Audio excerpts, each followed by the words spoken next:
Hello everybody, Herbie Pabst here. Welcome back to my channel, and anybody new, welcome. Today's episode is about my film camera collection.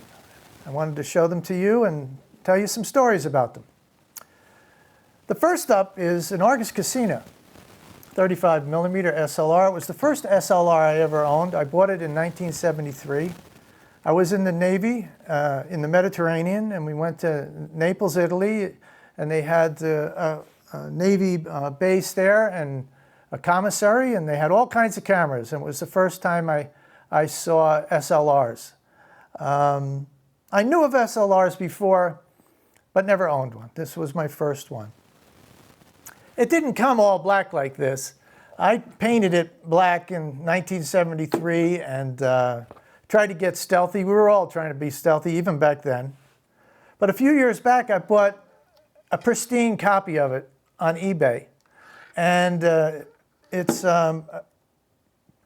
would cost $75 on eBay and $20 shipping. Lens, everything. Now the lens on this one has got a little fungus in it. It's an old dog. It's treated me really well, but this one is pristine, crystal clear. Now Argus Casino was made by the Casino company, the camera company, which is now Voigtlander. The evolution of it is now Voigtlander, and the glass in these two cameras are very good lenses. So where do we go from there? That's, I started using this camera most of my life, and then I got involved in a couple other cameras, and this is a Nikon F100, which is a great camera. Very affordable. I got it in Japan, from Japan, for $200. I've been a very big Nikon lens collector. I have probably 20 different types of Nikon lenses, and the beauty of this camera is you can put all of them on there, pretty much, except for the new electronic lenses. But everything else, F-mount, will work on it. It takes great pictures. It's more of an automatic camera. You can set it on automatic, and it will autofocus and do all the auto exposure for you. So it's very good. It's a very good camera to get started in. This camera has a light meter in it, the Argus, but everything else is manual. Manual focus, manual settings, and so forth like that. And it's a great camera to learn manual on. Another camera that I have that I'm currently shooting right now is a Canon AE1. And this is a great camera. This is a fabulous camera. You go out on the internet and you see everybody using these getting started. Now this is functionally very similar to this. It has a light meter in it, but everything else is manual focus, settings, and so forth. So it's a very beautiful camera to learn that. To learn the manual settings. Then I moved on to a camera. Well, short story is that I come from a German household. My father always talked about Leica, and he always wanted one and never bought one. And my father passed away about 8 or 9 years ago, and I decided to buy a Leica that he would have bought. So this is the Leica 3A.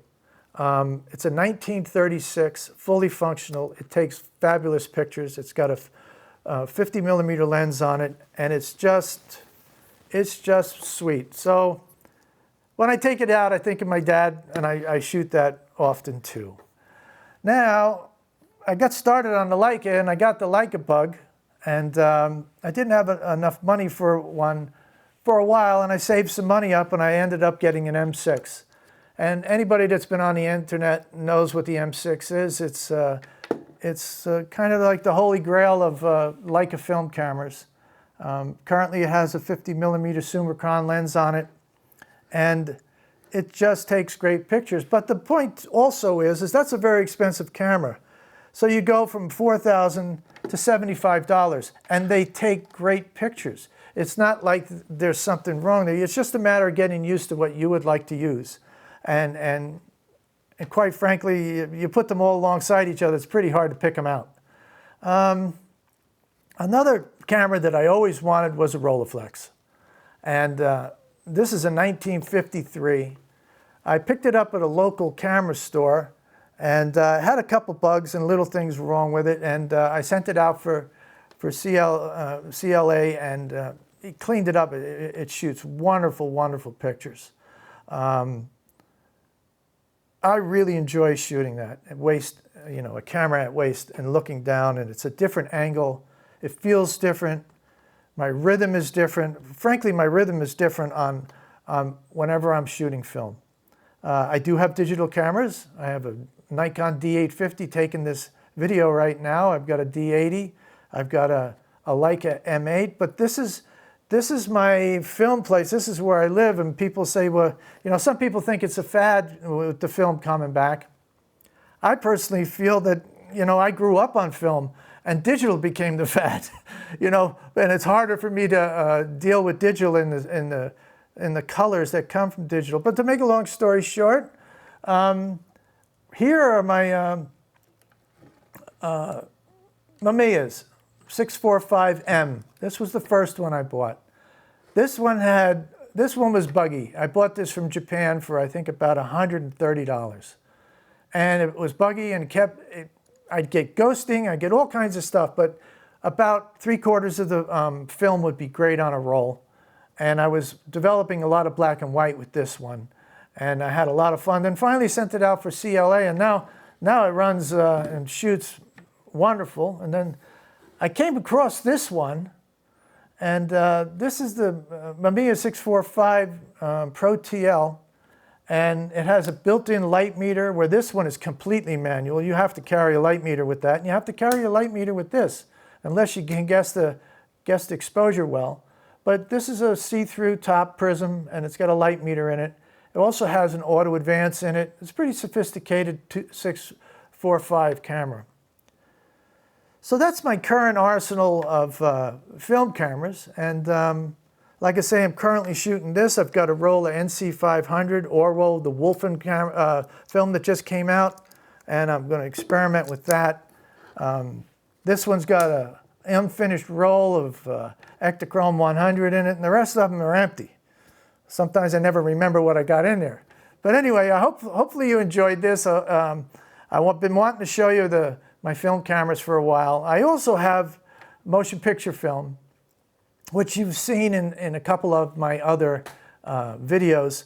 And so I'm kind of a real film nut. I really enjoy shooting film. And with that, if you get a minute, please subscribe. Help me out with the proverbial YouTube algorithm.